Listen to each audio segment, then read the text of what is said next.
आज माझ्याकडं ऑनलाईन एक मागवलेला कपडा होता लेहंग्यासाठीचा. मिशोवरनं मागवलेला, त्यांना 600 इतकं प्राईजमध्ये मिळालेला आहे. कपडा ठीक होता आणि त्याचा क्वालिटी पण बऱ्यापैकी होती. आता हा कटिंग करत असताना 2.5 मीटरचा हा कपडा होता. आता लेहंग्यासाठी आता काय करायचं आहे, आता कपडा कमी असेल त्यावेळेस आपल्याला इथे 3 इंच एक मार्किंग करायची, त्याच्यानंतर 1 इंच एक मार्किंग करायची. म्हणजे आपली पहिली प्लेट जी आहे 3 इंचवर येणार आणि 1 इंच आपण जे काही मार्किंग केलेलं आहे दुसरी घडी आपण तिथे द्यायची आहे. या पद्धतीने खूप सोपी पद्धत आहे ही. जर पद्धत तुम्ही एकदा वापरून पाहिली तर कमीत कमी कपड्यामध्ये जास्त घेर कसा आणायचा हे आपल्याला लक्षात येतं आणि त्याच्यामध्ये प्रॉपर असा आपला घेरसुद्धा कंप्लीट होतं.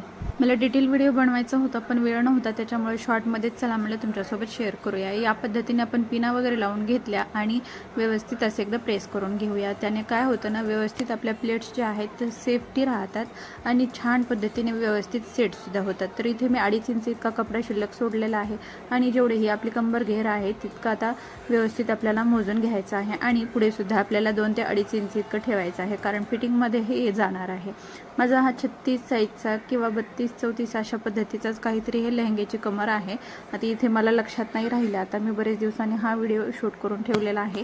आता इथे प्लेट अशा पद्धतीने टाचन जे आहेत ते सेफ्टी ठेवलेले आहेत, त्याच्यामुळे इथे आपल्याला प्लेटवरती शिलाई देत असताना अजिबात अवघड जात नाही आणि व्यवस्थित प्रॉपर असं आपलं हे घडीला घडी इथे आपलं शिलाई देऊन झालेलं आहे.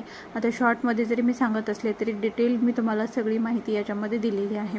जर तुम्हाला साडीचा करायचा असेल तर तुमच्याकडे 3 मीटर 3.5 मीटरचा जर कपडा असेल तर तुम्हाला प्लेट जी घ्यायची आहे ती 4 इंच 4.5 इंच इतकी घेऊ शकता, कारण जास्त येते त्या